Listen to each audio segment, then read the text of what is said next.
नमो लोये सौहरिहन्ताणं नमो लोये सौहृदानं नमो लोये सौवागिर्यानं नमो लोये सौज्यायानं नमो लोये सौत्रिकावती सावनं ओंकारमिन्दु संयुक्त नित्यं जयन्ति योगिनः कामदं मोक्षदं चैव ओंकाराय नमो नमः मङ्गलं भगवान् यो मङ्गलं गौतमोनि मङ्गलं कुञ्कुण्डार्यो विजेन्द्रमोसुमङ्गलं नमः समरिसाराय स्वानुभूत्या चकास्ते चित् स्वभावाय भवाय सर्वाः विभाव निदाता। स्वामी का प्रेक्षा ચંદ્રાચાર્ય ભગવાનની ટીકા તથા પંડિત જયચંદજી છાબડાના ટીકા અને ભાવાર્થ સહિત આપણે સ્વામી કાર્તિકેયનું પ્રેક્ષાનો સ્વાધ્યાય કરી રહ્યા છીએ અને પૂજ્ય ગુરુદેવ કાંજી સ્વામી એમાંથી આપણને ઘણું અધ્યાત્મ સમજાવી રહ્યા છે, ઘણી પરમાર્થભૂત વાત આપણને સમજાવી રહ્યા છે. સ્વામી કાર્તિકેયનું પ્રેક્ષાના સ્વાધ્યાયમાં અત્યારે લોક ભાવનાનું સ્વરૂપ ચાલે છે, એની ઘણી ગાથાઓ છે. આચાર્ય ભગવાને લોક ની વાત કરી છે, એમાં લોકના છ દ્રવ્યની વાત કરી, એમાં જીવ દ્રવ્યની વાત કરી અને જીવના સ્વભાવની વાત કરી છે અને જીવને જ્ઞાન છે તો એની જ્ઞાનની પણ વાત કરી છે. બધા જ પાસાઓ લઈ લીધા છે અને એથી જ દ્રવ્યાનુયોગની ઘણી મહત્વની વાત આચાર્ય ભગવાને આ લોક ભાવનાના સ્વરૂપમાં આપણને સમજાવી છે. એમાં આપણે ગાથા 256 સુધી સ્વાધ્યાય કર્યો છે. 256મી ગાથામાં એ વાત આવી કે જ્ઞાન છે તે જ્ઞેયમાં જતું નથી, જ્ઞાન જ્ઞેયમાં જતું નથી તથા જ્ઞેય પણ જ્ઞાનના પ્રદેશોમાં આવતા નથી. પોતપોતાના પ્રદેશમાં રહે છે તો પણ જ્ઞાન તથા જ્ઞેયમાં જ્ઞેય જ્ઞાયક વ્યવહાર છે. હવે આજે આગળ કહીએ છીએ જ્ઞાનની વાતની અંદર ગાથા 257 એમાં એના ઉપોદ્ઘાતમાં કહે છે કે હવે મનોપર્યય અવધિ જ્ઞાન તથા મતિશ્રુત જ્ઞાનનું સામર્થ્ય કહે છે. જ્ઞાનના ઉઘાડની વાત લીધી તો એમાં આ સામર્થ્યની વાત કરે છે, ચારે પ્રકારના જ્ઞાનની. તો ગાથા 257 સંસ્કૃતમાં આ રીતે છે. મનોપર્યય વિજ્ઞાનમ અવધિ જ્ઞાનમ ચ પ્રદેશ ચ દેશ પ્રત્યક્ષમ. मनःपर्यय विज्ञानम अवधि ज्ञानम च देश प्रत्यक्षम मति श्रुत ज्ञानम क्रमशः विशद परोक्षम परोक्षम च. એના અર્થમાં કહે છે કે મનઃપર્યય જ્ઞાન તથા અવધિ જ્ઞાન એ બંને તો દેશ પ્રત્યક્ષ છે, પૂરેપૂરા પ્રત્યક્ષ નથી. પૂરેપૂરું પ્રત્યક્ષ તો કેવળ જ્ઞાન છે. એટલે આ બંને જ્ઞાન દેશ પ્રત્યક્ષ છે. મતિ જ્ઞાન છે તે વિશદ એટલે પ્રત્યક્ષ પણ છે તથા પરોક્ષ પણ છે, તથા શ્રુત જ્ઞાન છે તે પરોક્ષ જ છે. મનોપર્યય જ્ઞાન તથા અવધિ જ્ઞાન એ દેશ પ્રત્યક્ષ છે, મતિ જ્ઞાન છે તે વિશદ એટલે પ્રત્યક્ષ પણ છે તથા પરોક્ષ પણ છે અને શ્રુત જ્ઞાન છે તે પરોક્ષ જ છે. ભાવાર્થમાં કહે છે કે મનોપર્યય જ્ઞાન અવધિ જ્ઞાન છે એ બે જ્ઞાન, મનોપર્યય જ્ઞાન અને અવધિ જ્ઞાન છે તે એક દેશ પ્રત્યક્ષ છે. કારણ કે જેટલો પોતાનો વિષય છે તેટલાને તો વિશદ એટલે સ્પષ્ટ જાણે છે. વિશદનો અર્થ થાય છે સ્પષ્ટ, અને એ સ્પષ્ટ જે છે તો એને પ્રત્યક્ષ કહેવાય. એટલે ત્યાં મતિ જ્ઞાન જે છે એને વિશદ કહ્યું. અહીંયા કહે છે કે મનોપર્યય જ્ઞાન અવધિ જ્ઞાન એ બે જ્ઞાન જે છે એ એક દેશ પ્રત્યક્ષ છે. કારણ કે જેટલો પોતાનો વિષય છે તેટલાને તો વિશદ એટલે સ્પષ્ટ જાણે છે. સર્વને જાણતું નથી માટે તેને એક દેશ કહીએ છીએ. મનોપર્યય જ્ઞાન અને અવધિ જ્ઞાન. અવધિ જ્ઞાન છે તે રૂપી પદાર્થોનું જ્ઞાન ઇન્દ્રિયો અને મન વિના કરે છે, એટલે એટલું એનું પ્રત્યક્ષપણું છે, પણ માત્ર એ રૂપી પદાર્થોનું જ્ઞાન કરે છે. અને મનોપર્યય જ્ઞાનમાં પણ એનો વિષય આમાં જીવના જે મનમાં વાત છે, ભાવ છે એને જાણે છે. એથી વિશેષ બીજું જાણતું નથી, પણ જાણે છે તો પ્રત્યક્ષ. એટલે કે ઇન્દ્રિય અને મન અવલંબન વિના, એટલે એ પણ પ્રત્યક્ષ છે, પણ પોતાના વિષયથી વિશેષ જાણતું નથી, એટલે એક દેશ પ્રત્યક્ષ છે. એ બંને જ્ઞાન એક દેશ પ્રત્યક્ષ છે. આ બંને જ્ઞાન થી કઈ સમ્યક તો થાય છે એવી વાત નથી. સમ્યક જ્ઞાન માટે તો મતિશ્રુત જ્ઞાન છે ને એ દ્વારા જીવ પુરુષાર્થ કરે છે. આ બંને જ્ઞાન લબ્ધિરૂપ મુનિઓને પ્રગટ થાય છે. અવધિ જ્ઞાન ક્યારેક બીજા હોય છે, અને કુઅવધિની વાત પણ કરવામાં આવી છે, પહેલા અગાઉ વાત આવી ગઈ છે. એવું કુઅવધિ કોઈકને હોય છે. અહીંયા કહે છે કે મતિ જ્ઞાન છે તે ઇન્દ્રિય મનથી ઉપજે છે, ઇન્દ્રિય અને મનથી ઉપજે છે. મતિ જ્ઞાન છે તે ઇન્દ્રિય અને મનથી ઉપજે છે. મનથી ઉપજે છે એમ એટલા માટે કહ્યું કે માત્ર ઇન્દ્રિય દ્વારા જે છે એનો ખ્યાલ તો મનથી આવે છે, એટલે એની સાથે મન. મતિ જ્ઞાન છે તે ઇન્દ્રિય મનથી ઉપજે છે, માટે વ્યવહારથી ઇન્દ્રિયના સંબંધી તેને વિશદ પણ કહીએ છીએ, સ્પષ્ટ પણ કહીએ છીએ. એ પ્રમાણે તે પ્રત્યક્ષ પણ છે. વિશદ છે, સ્પષ્ટ છે, એટલે પ્રત્યક્ષ પણ છે. પરંતુ પરમાર્થથી તો તે પરોક્ષ જ છે. પરમાર્થથી તો આ જ્ઞાન છે તે પરોક્ષ જ છે. હવે શ્રુત જ્ઞાનની વાત કરે છે કે તથા શ્રુત જ્ઞાન છે તે પરોક્ષ જ છે, કારણ કે તે વિશદ સ્પષ્ટ જાણતું નથી. વિશદ સ્પષ્ટ જાણતું નથી એટલે એને પરોક્ષ જ કહ્યું. છતાં એવું જે શ્રુત જ્ઞાન છે, મતિ શ્રુત જ્ઞાન છે, એના દ્વારા જીવ પુરુષાર્થ કરી પોતાના સ્વરૂપમાં એકાગ્રતા કરી અને સમ્યક્ત્વ પ્રગટ કરે છે.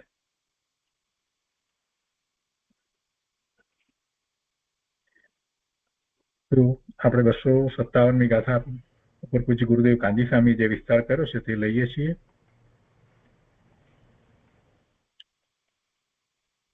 કાર્તિકેય અનુપ્રેક્ષા પ્રવચન ભાગ પહેલો, પાના નંબર 405.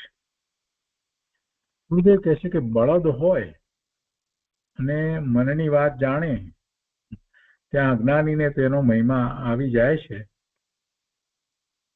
એક બળદ સામાન્ય કલ્પનાથી મનની વાત જાણતો હતો, ત્યાં કોઈ કહે કે આને મનોપર્ય જ્ઞાન લાગે છે. જો બળદની સાથે રહેનાર હોય ને તો એ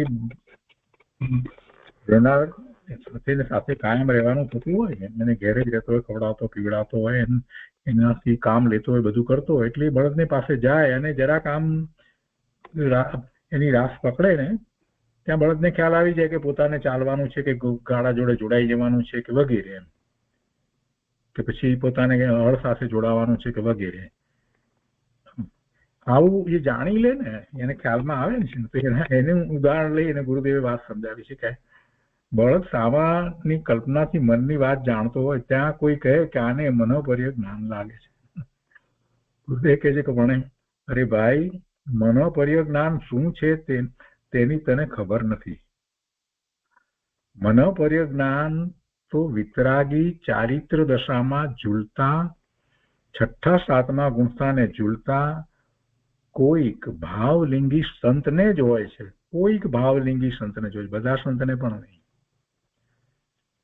અને તિર્યંચમાં કદી મનોપર્ય જ્ઞાન હોય જ નહીં. તિર્યંચમાં કદી મનોપર્ય જ્ઞાન હોય જ નહીં. તિર્યંચને કદી મુનિ દશા હોય જ નહીં. 5મું ગુણસ્થાન સુધી આવે, પણ 6ઠું 7મું ગુણસ્થાન મનુષ્ય સિવાય હોય જ નહીં. તો તિર્યંચમાં કદી મનોપર્ય જ્ઞાન હોય જ નહીં. મનોપર્ય જ્ઞાન અને અવધિ જ્ઞાન એ બંને જ્ઞાન ઇન્દ્રિયના અવલંબન રહિત છે, સીધું આત્માથી જાણે છે. તેથી તે અંશે પ્રત્યક્ષ છે. અંશે પ્રત્યક્ષ, દેશ પ્રત્યક્ષ છે, એક દેશ પ્રત્યક્ષ છે. પોતાના વિષયથી વિશેષ કંઈ જાણતું નથી, પણ ઇન્દ્રિયના અવલંબન રહિત તે મન અને ઇન્દ્રિયના અવલંબન રહિત તે સીધું આત્માથી જાણે છે. તેથી તે અંશે પ્રત્યક્ષ છે. મતિશ્રુત જ્ઞાનમાં ઇન્દ્રિયો તથા મનનું અવલંબન છે. તેથી તે પરોક્ષ છે. જો સામાન્ય રીતે મતિ તત્વજ્ઞાન એમ જ કહેવામાં આવે છે કે મતિ નો એક અર્થ બુદ્ધિ પણ થાય છે અને બીજો અર્થ જે છે તે ઇન્દ્રિય દ્વારા થતું જ્ઞાન એમ પણ થાય છે. અને એ જે જણાયું છે એનો મિનિંગ એ જ વખતે સમજાય છે તો એમાં શ્રુત જ્ઞાન છે. એટલે મતિ શ્રુત જ્ઞાનને સાથે લેવામાં એ રીતે આવે છે. તો કહે છે કે મતિ શ્રુત જ્ઞાનમાં ઇન્દ્રિયો તથા મનનું અવલંબન છે, તેથી તે પરોક્ષ છે. વ્યવહારથી પ્રત્યક્ષ છે. વ્યવહારથી પ્રત્યક્ષ છે આપણે કહીએ છીએ ને સામ વ્યવહારિક પ્રત્યક્ષ. તો આ હું આંખની સામે તો જોઉં છું કે આ વ્યક્તિ આમ કરે છે, ચોખ્ખું મને આંખથી દેખાય છે, તો પ્રત્યક્ષ એવું પ્રત્યક્ષપણું જે આપણે જે કહીએ છીએ કેટલી બધી વસ્તુમાં, તો એને સામ વ્યવહારિક પ્રત્યક્ષ કહેવામાં આવે છે. એ અપેક્ષાથી એને પ્રત્યક્ષ અંશે પ્રત્યક્ષ કહ્યું છે, સ્પષ્ટ થયું દેખાયું છે. એટલે એ મતિ જ્ઞાનને ત્યાં પ્રત્યક્ષ જે કહેવામાં આવ્યું, ગાથાની અંદર જે વાત કરવામાં આવી છે અહીંયા એ પ્રમાણે જોઈએ તો એમાં એમ કહ્યું કે મતિ જ્ઞાન છે તો એને વિશદ સ્પષ્ટ એમ કહેવામાં આવ્યું. મતિ જ્ઞાન છે તે ઇન્દ્રિય મનથી ઉપજે છે, માટે વ્યવહારથી ઇન્દ્રિયના સંબંધી તેને વિશદ પણ ઇન્દ્રિયના સંબંધથી વિશદ પણ કહીએ છીએ. તો એ વિશદપણું જે છે એમાં પ્રત્યક્ષ જે કહેવામાં આવ્યું અને એ પ્રમાણે તે પ્રત્યક્ષ પણ છે, સ્પષ્ટ છે, વિશદ છે, એટલે એ પ્રમાણે પ્રત્યક્ષ છે. તો એ પ્રત્યક્ષની વાત આપણે જયારે કરીએ છીએ તો યાદ કરીએ તો આપણને ખ્યાલમાં આવે કે આપણે સામ વ્યવહારિક પ્રત્યક્ષ એવો શબ્દ પ્રયોગ જે કરીએ છીએ તો એનો અર્થ જ એ થાય છે કે ભાઈ હું સ્પષ્ટ આ જોઉં તો છું કે આ આગ લાગી છે તો આ પ્રત્યક્ષ તો છે. મને અહીંયા અગ્નિ આગ લાગેલી છે તો પ્રત્યક્ષ તો છે. હું ક્યાં અનુમાન દ્વારા કહું છું કે ભાઈ ધુમાડો છે એટલે આગ હોવી જોઈએ. એ કઈ અનુમાનની વાત નથી. આ તો હું મારી સામે જ જોઈ રહ્યો છું આ આગ છે તો એ પ્રત્યક્ષ કહેવાય ને. તો એ પ્રત્યક્ષને સામ વ્યવહારિક પ્રત્યક્ષ આપણે કહીએ છીએ અને એ મતિ જ્ઞાનની વાત છે. એટલે એવું સ્પષ્ટ છે એટલે એ વિશદ છે, એને એમ એ અપેક્ષાથી પ્રત્યક્ષ પણ કહેવામાં આવ્યું છે. પણ એ વ્યવહારથી પ્રત્યક્ષ છે. વ્યવહારથી પ્રત્યક્ષ પણ છે, પરમાર્થે નથી. વ્યવહારથી પ્રત્યક્ષ છે. મતિશ્રુત જ્ઞાનમાં ઇન્દ્રિયો તથા મનનું અવલંબન છે, તેથી તે પરોક્ષ છે. અને વ્યવહારથી આ મતિ જ્ઞાનની વાત કરી તે પ્રત્યક્ષ છે. તો આ પરને જાણવાની અપેક્ષાએ વાત છે. આત્માના સ્વસંવેદન અપેક્ષાએ તો મતિશ્રુત જ્ઞાન પણ પ્રત્યક્ષ છે.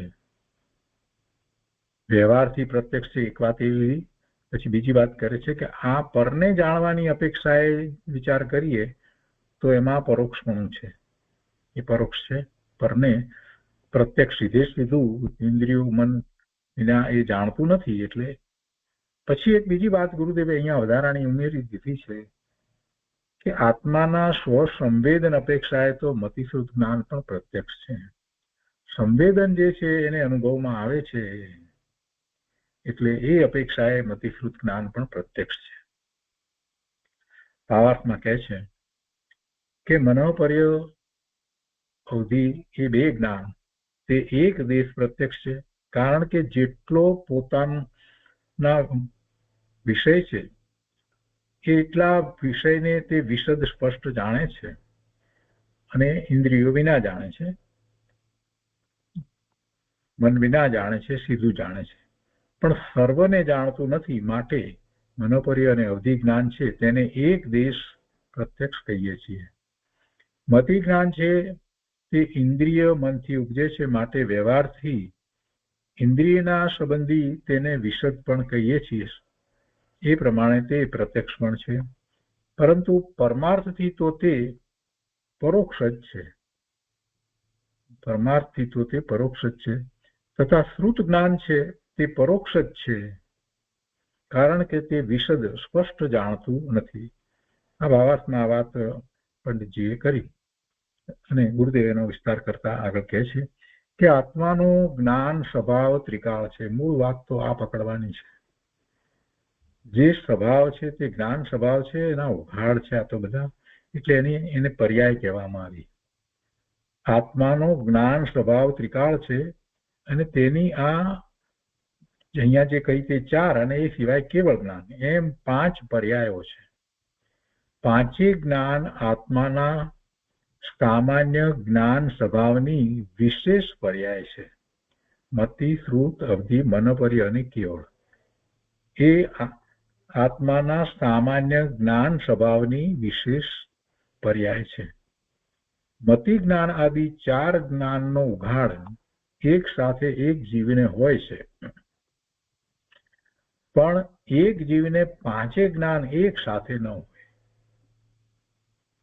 કેટલાકને પ્રશ્ન થાય શું વાત છે, ભગવાનને પાંચે જ્ઞાન ન હોય એવું? પણ ભાઈ, ભગવાનને કેવળ જ્ઞાન થયું પછી બાકી 4 જ્ઞાન જે અલ્પ જ્ઞાન એનો અભાવ થઈ જાય છે. કેવળ જ્ઞાન થતા 4 અલ્પ જ્ઞાનનો અભાવ થઈ જાય છે. પછી એની ક્યાં જરૂર જ રહી? પૂર્ણ જ્ઞાન પ્રાપ્ત થઈ ગયું, પૂર્ણ ઉઘાડ થઈ ગયો. આ અલ્પ ઉઘાડ જે છે એવી પર્યાય જે છે એ પછી થતી નથી, પૂર્ણ પર્યાય જ થાય છે, કેવળ જ્ઞાનની પર્યાય જ થાય છે. ગુરુદેવ કહે છે, જો જીવનો જ્ઞાન સ્વભાવ અને તેની સમય સમયની પર્યાયનો જેવો સ્વભાવ છે તેને જાણે તો સમ્યક જ્ઞાન થાય છે. પોતાના જ્ઞાન સ્વભાવને જેવો છે તેવો જાણે, પર્યાયનો જેવો સ્વભાવ છે એને પણ જાણે અને સ્વરૂપ તરફ વળે છે તો સમ્યક જ્ઞાન થાય છે. એ પછી ગાથા 258 છે એની અંદર કહે છે કે હવે ઇન્દ્રિય જ્ઞાન યોગ્ય વિષયને જાણે છે એમ કહે છે, એટલે પોતાના વિષયને જાણે છે. ઇન્દ્રિયજન મતિ જ્ઞાનમ યોગ્યમ જાનાતિ પુદ્ગલમ દ્રવ્યમ માનસ જ્ઞાનમ ચ પુનઃ શ્રુત વિષયમ અક્ષ વિષયમ ચ. એના અર્થમાં કહે છે કે ઇન્દ્રિયોથી ઉત્પન્ન જે મતિ જ્ઞાન છે તે પોતાને યોગ્ય વિષય જે પૂતગળ દ્રવ્ય તેને જાણે છે. એના વિષયો બધા કેવા છે? મતિ જ્ઞાનના વિષયો તો કહે છે કે પૂતગળ દ્રવ્યના સ્કંદ વગેરે જે છે, કેમ કે એક પરમાણુને તો પૂતગળ પરમાણુને તો મતિ જ્ઞાન નથી જાણતું, એટલે જે એના સ્કંદ છે એને એ જાણે છે. ઇન્દ્રિયોથી ઉત્પન્ન જે મતિ જ્ઞાન છે તે પોતાને યોગ્ય વિષય કે જે પૂતગળ દ્રવ્ય તેને જાણે છે. જે ઇન્દ્રિયનો જેવો વિષય છે તેવો જ જાણે છે. દરેક ઇન્દ્રિય બધા વિષયને નથી જાણતું, દરેકે દરેક પૂતગળના પણ પાછા વિષયો, કેમ કે એના ગુણ, પ્રગટ ગુણ પ્રમાણે એમાં છે ને સ્પર્શ, વર્ણ, ગંધ છે, અને પેલું જે આપણે સાંભળવાની વાત કરીએ છીએ એટલે એ શબ્દ, તો આ બધી પૂતગળની પર્યાયો છે. આ બધી પૂતગળની પર્યાયો છે. રસ છે એ પણ પૂતગળની પર્યાય છે. સ્પર્શ, રસ, ગંધ, વર્ણ અને પછી શબ્દ. તો એ બધી પૂતગળની પર્યાયો છે અને એને પાંચે ઇન્દ્રિયના વિષયો દરેક ઇન્દ્રિય જે છે તે એક એક ઇન્દ્રિય જાણે છે. જે ઇન્દ્રિયનો જેવો વિષય છે તેવો જ જાણે છે.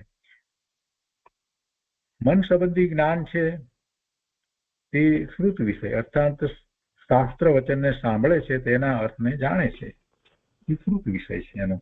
પેલી પાંચે ઇન્દ્રિયના વિષયો છે એ પૂતગળના સ્કંદના વિષયો છે, એટલે પૂતગળના વિષયો છે. અને મન સંબંધી જ્ઞાન જે છે તે શ્રુત વિષય તથા ઇન્દ્રિયથી જાણવામાં આવે તેને પણ જાણે છે.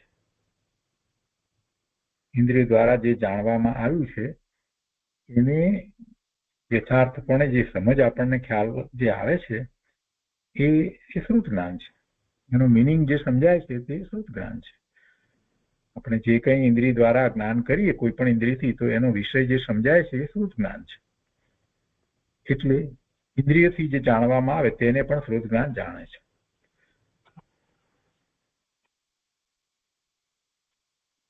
અને પછી કે છે કે હવે ઇન્દ્રિય જ્ઞાનના ઉપયોગની પ્રવૃત્તિ અનુક્રમથી છે એમ કહે છે. ઇન્દ્રિય પાંચે ઇન્દ્રિયો જાણે તો છે પણ એ એકી સાથે જાણે છે એમ નથી. ભલે પાંચે ઇન્દ્રિયના વિષયો છે સાથે, પણ એ ઉપયોગાત્મક છે કે જે તરફ ઉપયોગ છે એને જ્ઞાન જાણે છે. કેમ કે છેવટે જાણવા વાળું તો જ્ઞાન છે ને. તો એ વાત હવે 259 કરે છે કે પંચેન્દ્રિય જ્ઞાનાનામ મધ્યે એકમ ચ ભવતી ઉપયુક્તમ મનોજ્ઞાને ઉપયુક્તે ઇન્દ્રિય જ્ઞાનમ ન જાયતે. 259 ની અંદર કહે છે કે પાંચે ઇન્દ્રિયોથી જ્ઞાન થાય છે, પણ તેમાંથી કોઈ એક ઇન્દ્રિય દ્વારથી જ્ઞાન ઉપયુક્ત જોડાવું થાય છે, પરંતુ પાંચે એક સાથે એક કાળે ઉપયુક્ત થતા નથી. વળી મનોજ્ઞાનથી ઉપયુક્ત થાય ત્યારે ઇન્દ્રિય જ્ઞાન ઉપજતું નથી. ઉપયુક્ત થવું એટલે જોડાવું, એટલે ઉપયોગ એ તરફ વળે ત્યારે એ જોડાયું. કોની સાથે જોડાયું? જ્ઞાન સાથે. જ્ઞાન એનો આત્માનો જે જ્ઞાન સ્વભાવ છે ને, તો એ જ્ઞાન એ પરિણમી રહ્યું છે. તો એ જ્ઞાન આ ઇન્દ્રિયો સાથે જોડાય છે. તો પાંચે ઇન્દ્રિયો સાથે જોડાય તો એ ક્રમે જોડાય. એક સાથે પાંચે ઇન્દ્રિયો દ્વારા જોડાઈને એને જાણે એમ થતું નથી. અને જ્યારે ઇન્દ્રિયો સાથે જોડાયેલું છે ત્યારે કે છે કે મન સાથે જોડાતું નથી. કે છે કે વળી મનોજ્ઞાનથી ઉપયુક્ત થાય, મન સાથે જોડાયું છે ત્યારે તે ઇન્દ્રિય જ્ઞાન ઉપજતું નથી. પણ એ એટલી ઝડપથી ઉપયોગ બદલાય છે એટલે કોઈને એમ લાગે છે કે મને એક સાથે પાંચે ઇન્દ્રિયના જ્ઞાન થાય છે અને મનથી પણ થઈ રહ્યું છે બધું. પરંતુ વાસ્તવમાં એ ઉપયુક્ત એટલે જે ઉપયોગ જોડાય છે એને ઉપયુક્ત થવું કહેવામાં આવે છે. પણ વાસ્તવમાં શું છે? એક સાથે એક જ ઇન્દ્રિય સાથે ઉપયોગ જોડાય, બધી ઇન્દ્રિય સાથે ઉપયોગ જોડાતો નથી. અને મન સાથે જોડાયું છે ત્યારે ઇન્દ્રિય સાથે જોડાતો નથી. ઇન્દ્રિયો જાણવા વાળી રહે છે. આપણે જોઈએ છીએ ને અત્યારે આપણે આંખની સામે ઘણા પદાર્થો જોતા હોઈએ, પણ મનમાં વિચાર આ સ્વાધ્યાયનો ચાલતો હોય તો એ બધું કંઈ આપણને ખ્યાલમાં આવતું નથી. કેમ કે એ તરફ આપણું લક્ષ નથી, એટલે કે ઉપયોગ એ તરફ નથી. આંખ ખુલ્લી છે છતાં પણ, અને કાન ખુલ્લા છે, બધું છે, બીજા બહારના અવાજ આવે છે ત્યાં પણ આપણી એકાગ્રતા સ્વાધ્યાયમાં છે. એટલે બહારના બીજા અવાજો વિશે આપણને વિકલ્પ ઉઠતોય નથી. એનું જ્ઞાન આપણને નથી થઈ રહ્યું. એટલે આખી વાતને એ રીતે સમજવાની છે. પણ ઉપયોગ ઝડપથી બદલાય છે. ઉપયોગ ઘણી ઝડપથી બદલાય છે. એટલે કોઈને એમ લાગે કે મને એક સાથે બધી ઇન્દ્રિયો દ્વારા જ્ઞાન થાય છે. હું ટીવી જોઉં છું ત્યારે ટીવીમાં દ્રશ્ય દેખાય છે, કાનથી અવાજ એનો સંભળાય છે, સાથે ને સાથે હું કંઈક ખાઈ રહ્યો છું તેનો પણ મને સ્વાદ આવે છે, અને મને આ મારો જ્યાં સોફા ઉપર ફરે છે તેના સ્પર્શનો પણ ખ્યાલ આવે છે. બાજુમાંથી આ કંઈક સારી સુગંધ આવી રહી છે. પણ બધું એક સાથે તો બધું થઈ રહ્યું છે એવું એને લાગે છે. એ વાસ્તવમાં ઉપયોગ ઝડપથી બદલાય છે એટલે એમ લાગે છે. અને ભાવાર્થમાં એ વાતને સ્પષ્ટ કરી શકે છે કે ઇન્દ્રિય મન સંબંધી જ્ઞાનની પ્રવૃત્તિ યુગપત એક સાથ થતી નથી. ઇન્દ્રિય અને મન સંબંધી જ્ઞાનની પ્રવૃત્તિ યુગપત થતી નથી, એક સાથે થતી નથી, પણ એક કાળમાં એક જ જ્ઞાનથી ઉપયુક્ત થાય છે. જ્યારે આ જીવ ઘટને જાણતો હોય ત્યારે તે કાળમાં પટને જાણતો નથી. એ પ્રમાણે એ જ્ઞાન ક્રમ રૂપ છે. એ જ ઇન્દ્રિયનો વિષય હોય તો પણ, આમાં તો જો ને કેવું લીધું છે, ઘટને જાણતો હોય, બીજે ઇન્દ્રિયની વાત તો બાજુ પર રહી, પણ એ જ ઇન્દ્રિયથી પણ જાણે છે તો એક તરફ ઉપયોગ છે ત્યારે બીજી તરફ નથી. ઘટ અને પટ બંને ઇન્દ્રિય જ્ઞાનમાં આપણે ચક્ષુ ઇન્દ્રિયનો વિષય લઈએ તો એક સાથે બંનેને નથી ખરેખર જાણ. ઘટને જાણતો હોય ત્યારે તે કાળમાં પટને જાણતો નથી. એક કાળમાં એટલે શું કહેવાય? કાળનો વિચાર કરીએ તો એક સમય, કેટલા અસંખ્ય સમય એક સેકન્ડમાં જાય. તો એક સેકન્ડ કહીએ ત્યારે તો કેટલાય સમય ચાલ્યા જાય. તો એમાં એ એક સાથે ઉપયોગ થતો નથી, એટલે એનો ઉપયોગ એક તરફ થતો નથી, એટલે એને જાણતો નથી. એટલે ક્રમે જાણે છે. એ પ્રમાણે જ્ઞાન ક્રમરૂપ છે.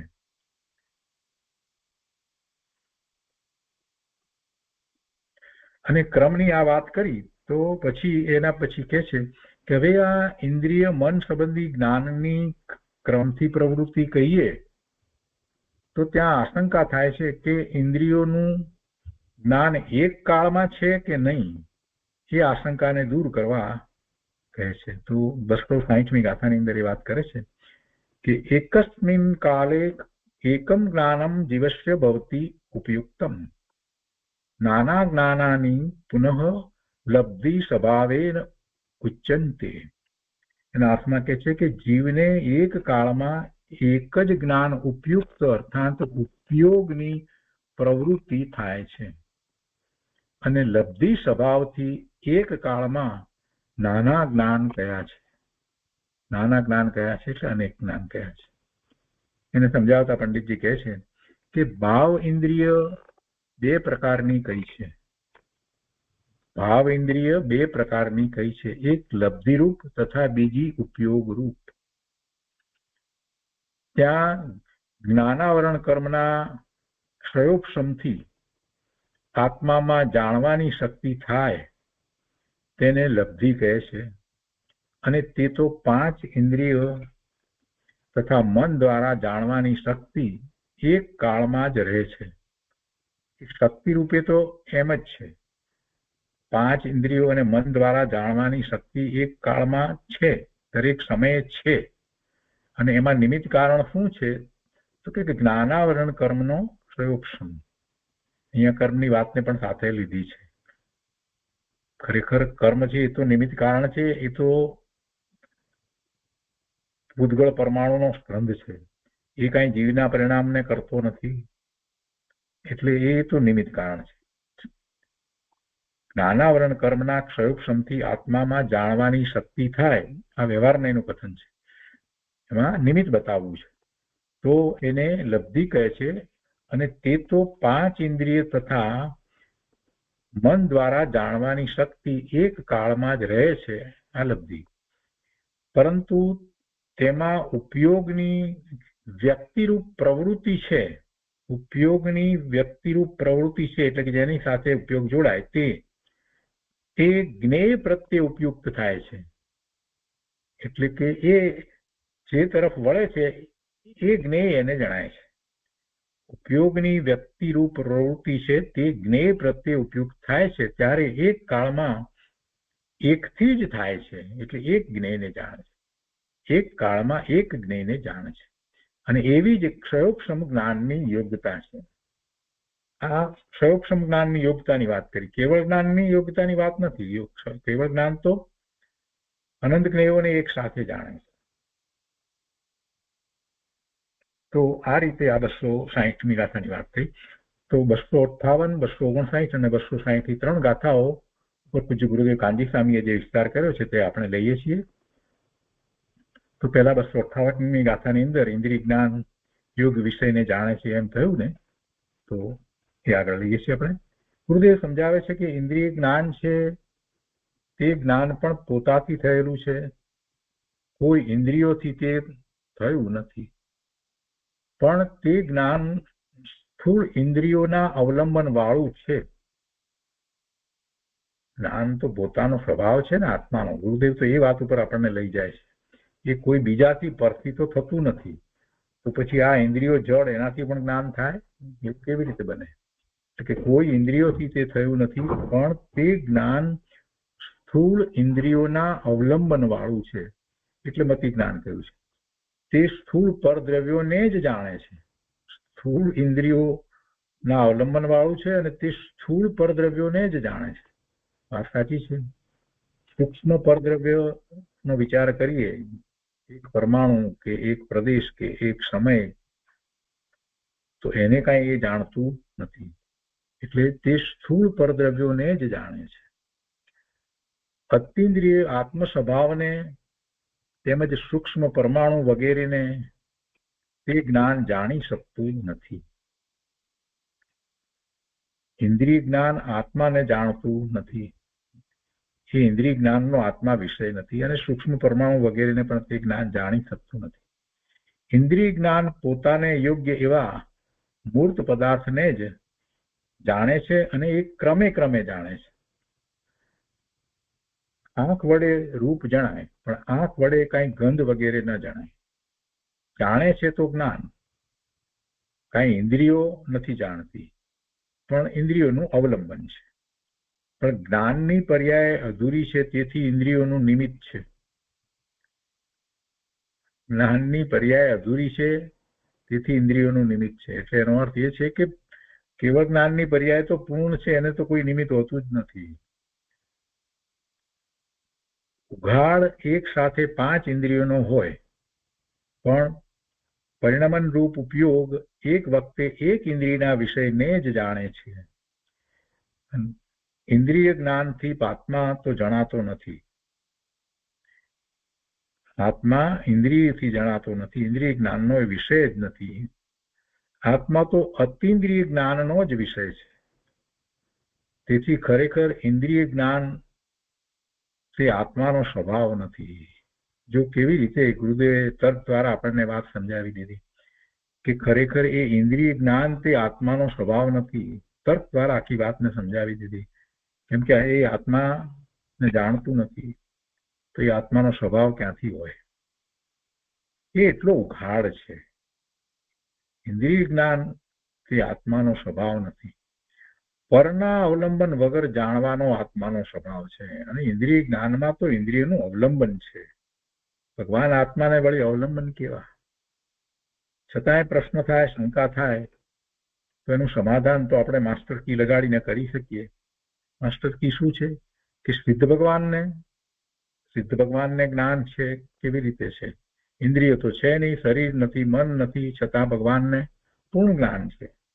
તે ઉપરથી ખ્યાલ આવે છે આપણને કે આ જ્ઞાન સ્વભાવ આત્માનો છે, એ ઇન્દ્રિય દ્વારા છે એમ નથી.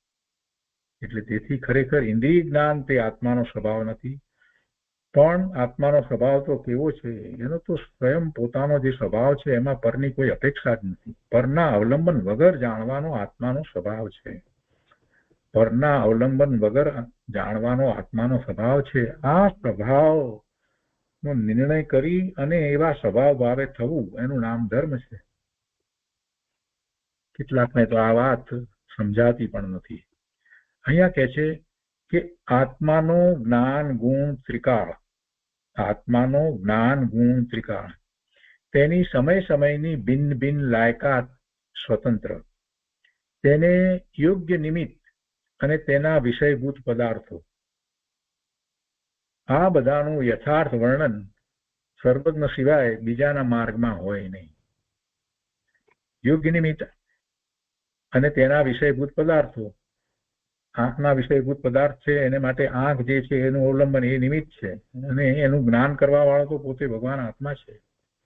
અવાજ જે છે તો અવાજનું જ્ઞાન કરવા વાળો તો આત્મા છે, પણ એમાં એનો અવાજ જે આવે છે એ વિષય છે, અને એને માટે નિમિત્ત તરીકે કાન છે.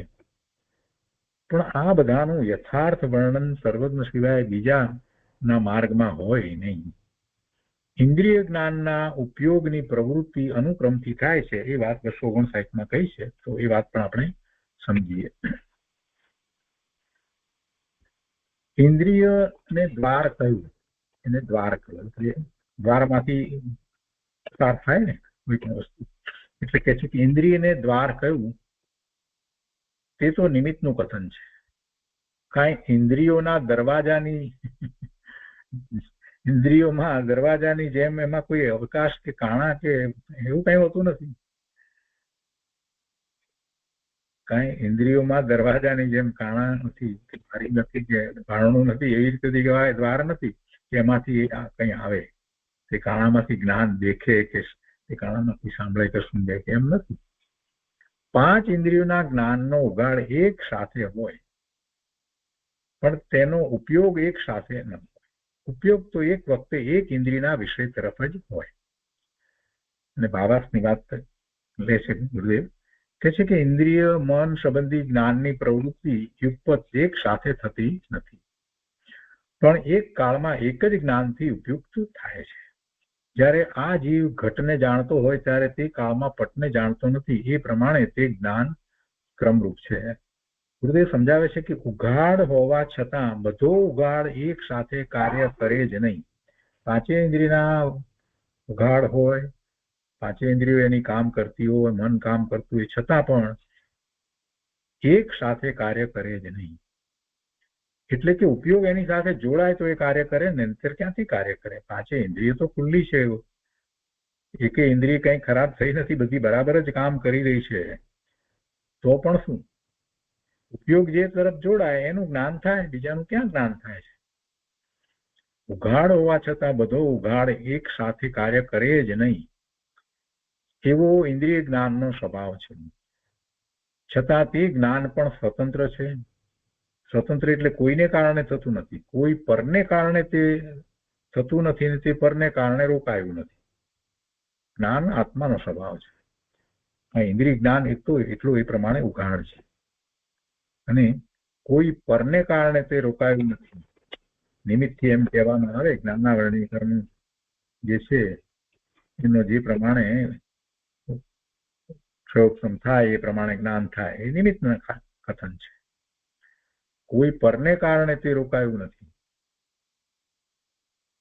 શતાવધાની હોય કે સહસ્ત્રાવધાની હોય, અવધાન કરે ને, સ્વઅવધાન કરે, કૃપાળુદેવ કર્યા હતા. તો શતાવધાની હોય કે સહસ્ત્ર અવધાની હોય, તે પણ એક સાથે તો એક જ વિષયને જાણે છે. કઈ બધા વિષયોને એક સાથે નથી જાણતું. એ જ્ઞાન ક્રમે જાણી અને પછી ધારણા કરે છે.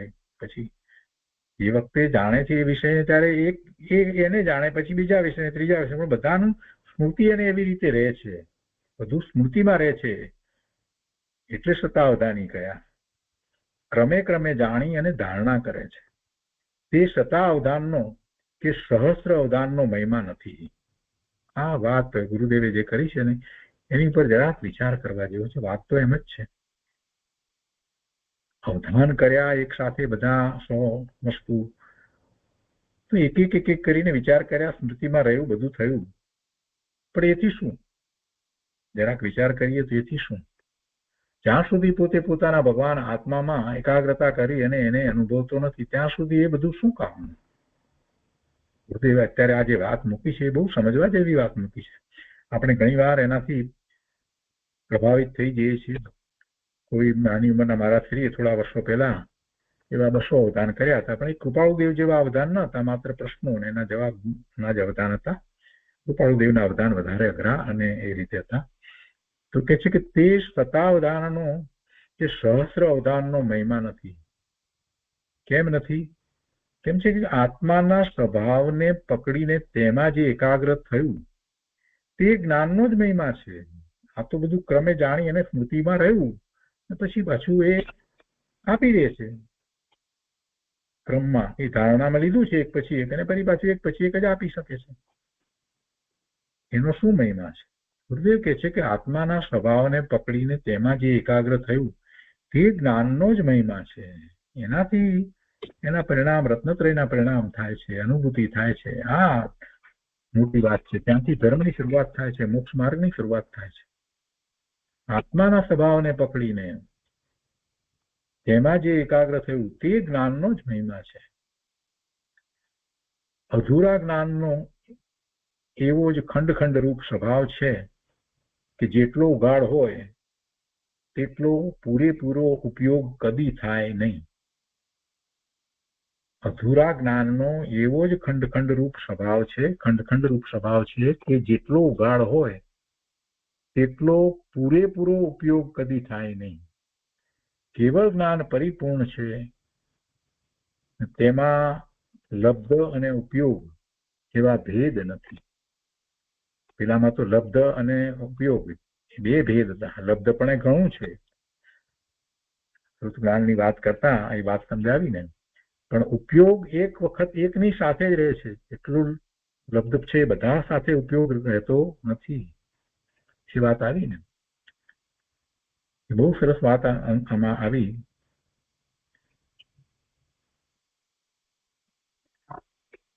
ભાવ ઇન્દ્રિય બે પ્રકારની કઈ છે, એક લબ્ધ રૂપ તથા બીજી ઉપયોગ રૂપ. તો ત્યાં આ ભાવ ઇન્દ્રિય એટલે મન, ભાવ મનની વાત કરી છે.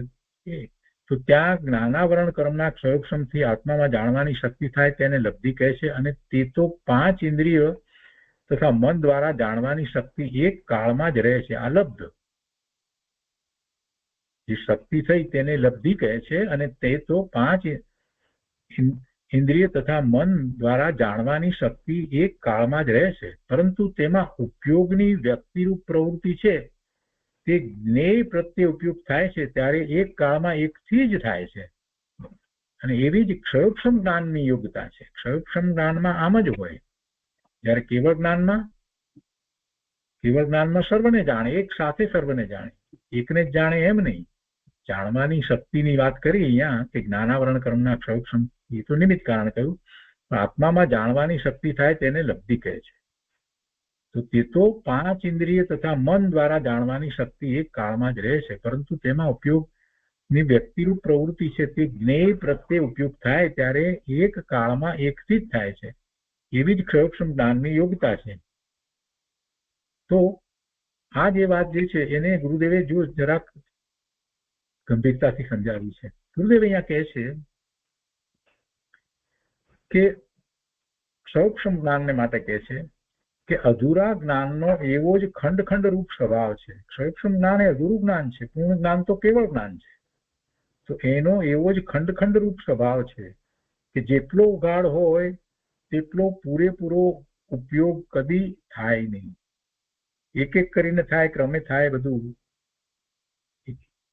જ્યારે કેવળ જ્ઞાન છે એ પરિપૂર્ણ જ્ઞાન છે, અને તેમાં લબ્ધ અને ઉપયોગ એવા ભેદ નથી. એનો અર્થ શું થયો કે બધું પરિપૂર્ણ એક સાથે જ છે.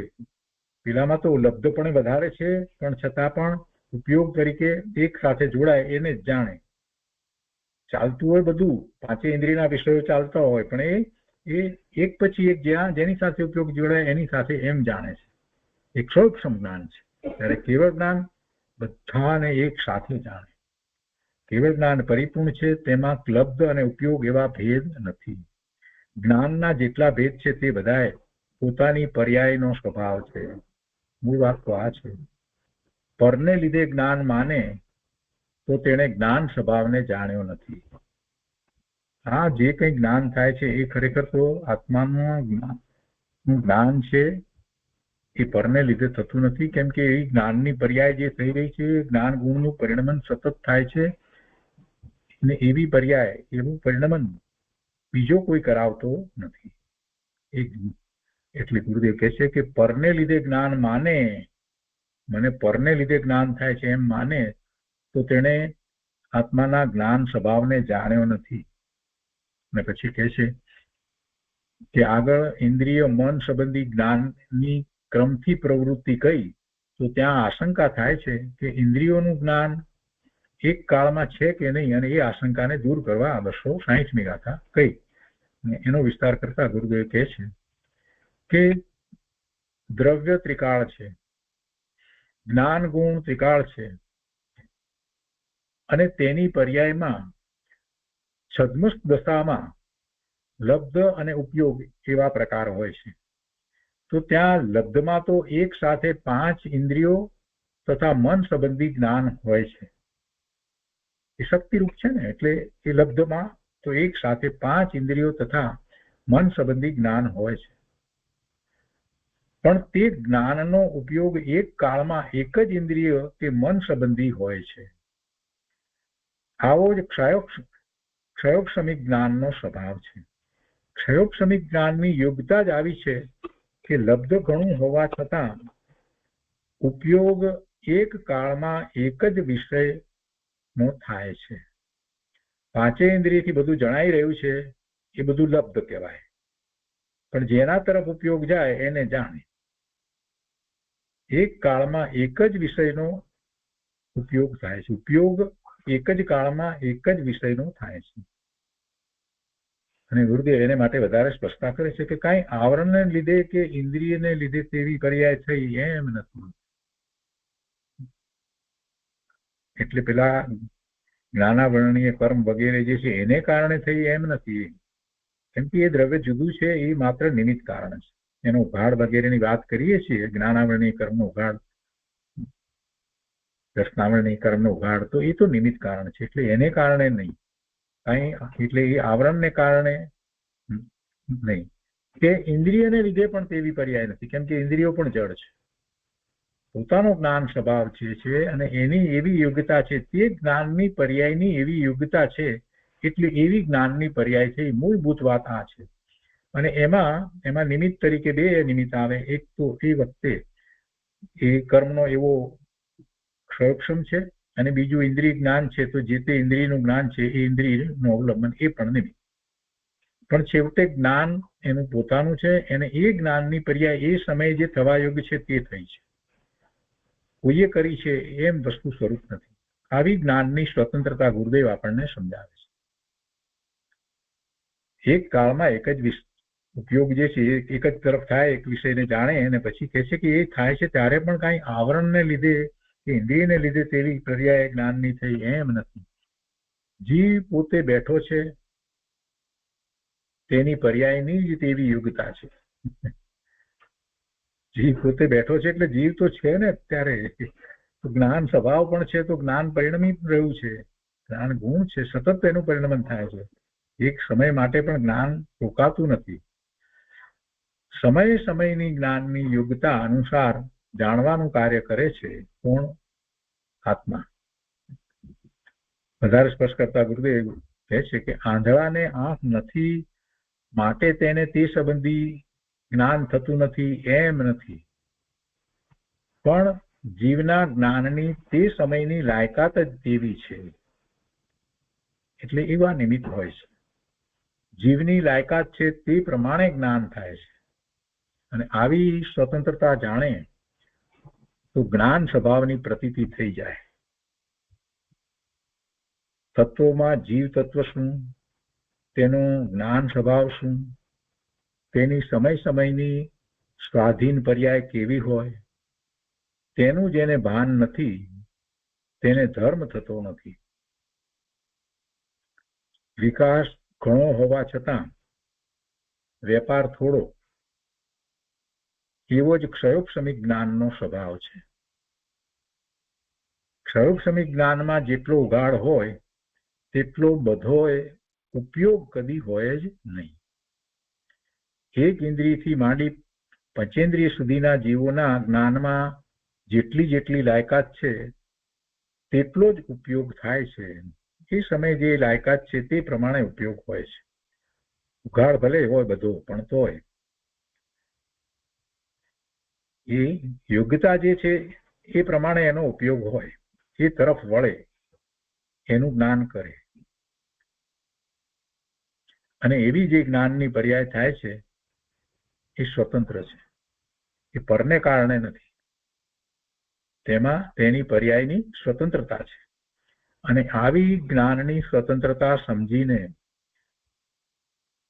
પરાલંબન છોડીને, પરનું આલંબન છોડીને જ્ઞાન સ્વભાવનું અવલંબન કરવું, તેનું નામ ધર્મ છે.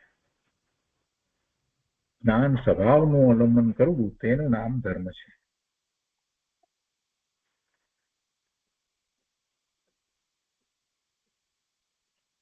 તે પછીથી 261મી ગાથા છે, એમાં અનેકાંતની વાત કરી છે, તો આપણે એ અત્યારે નથી લેતા, એ પછીથી લઈએ છીએ.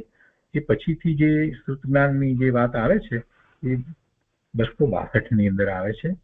તો અહીંયા વસ્તુને અનેકાંતાત્મક છે તે તો પણ અપેક્ષાથી એકાંતમાં છે એ વાત જે 261માં લીધી છે ને એ પછી આપણે લઈએ છીએ. એની પહેલા શ્રુત જ્ઞાનની બીજી વાત 262માં જે આવે છે એ પહેલા લઈ લઈએ, અને પછી આખો અનેકાંતનો વિષય જે છે એ આપણે આવતા સ્વાધ્યાયમાં લઈશું. એટલે 261મી ગાથા ત્યારે લઈશું. અહીંયા 262મી ગાથામાં પાછી જ્ઞાનની વાત કરે છે. તો અહીંયા કહે છે કે હવે શ્રુત જ્ઞાન પરોક્ષપણે સર્વ વસ્તુને પ્રકાશે છે એમ કહે છે. જે શરૂઆતમાં વાત આવી હતી એની વાત આગળ કરે છે.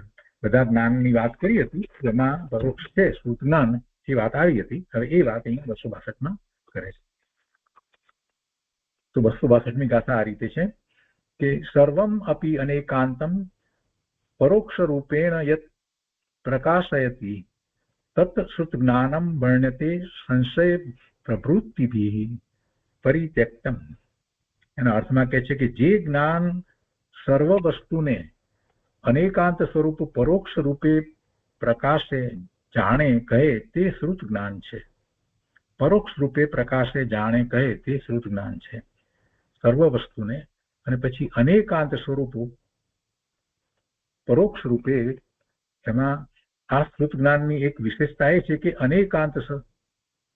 અનેક નય દ્વારા એ પ્રકાશે, પણ પ્રકાશે છે પરોક્ષ રૂપે. આપણે એની અત્યારે વાત, મુખ્ય વાત અહીંયા એ છે. તો પરોક્ષ રૂપે પ્રકાશે જાણે કહે તે શ્રુત જ્ઞાન છે, પણ છતાંય એમાં અનેક નય દ્વારા વસ્તુ સ્વરૂપનો નિર્ણય થાય છે, એટલે એ અનેકાંત સ્વરૂપ પણ છે. તો તે શ્રુત જ્ઞાન સંશય, વિપરીતતા અને અનઅધ્યવસાયથી રહિત છે એમ સિદ્ધાંતમાં કહ્યું છે. કેમ કે અનેકાંત સ્વરૂપ છે ને, એટલે ભાવાર્થમાં કે છે કે જે સર્વ વસ્તુને અનેકાંત રૂપ પરોક્ષ રૂપે પ્રકાશે તે શ્રુત જ્ઞાન છે. શાસ્ત્રના વચન સાંભળવાથી અર્થને જાણે તે પરોક્ષ જ જાણે છે. આ ગાથામાં બે વાત છે, એક પરોક્ષપણાની વાત છે અને એક અનેક ન્યાય દ્વારા જાણે છે એટલે અનેકાંતની વાત છે. બે વાત છે. તો પહેલા આપણે જે પરોક્ષપણું છે એ વાત અગાઉ આવી છે, અને શ્રુત જ્ઞાનની વાત, અત્યારે જ્ઞાનની વાત ચાલી રહી છે, એટલે આપણે આ ગાથા પહેલા લીધી છે, અને પછી અનેકાંતની બીજી ગાથાઓ આવે છે. તો અહીંયા પણ જે એટલી વાત અનેકાંતની કહી છે એટલી આપણે સમજી લઈએ છીએ કે જે સર્વ વસ્તુને અનેકાંત રૂપ પરોક્ષ રૂપે પ્રકાશે તે શ્રુત જ્ઞાન છે. શાસ્ત્રના વચન સાંભળવાથી અર્થને જાણે તે પરોક્ષ જ જાણે છે, તથા શાસ્ત્રમાં બધી વસ્તુનું સ્વરૂપ અનેકાંતાત્મક કહ્યું છે એમ સર્વ વસ્તુને જાણે અથવા ગુરુજનોના ઉપદેશપૂર્વક જાણે તો સંશય આદિ પણ રહે નહીં. પણ એ જાણવું એનું પરોક્ષ છે, પણ સાથે અનેક નય દ્વારા જાણે છે. તો પછી નયની વાત એના પછીની ગાથામાં આવશે 263માં, એટલે એ પહેલા આપણે 261 થી શરૂ કરીને 263 વગેરે લઈશું. તો આ 262ની અંદર જે પરોક્ષપણાની વાત કરી છે અને અનેકાંત સ્વરૂપની વાત કરી છે, તો પૂજ્ય ગુરુદેવ એનો જે વિસ્તાર કર્યો છે તે આપણે 262નો વિસ્તાર લઈએ છીએ.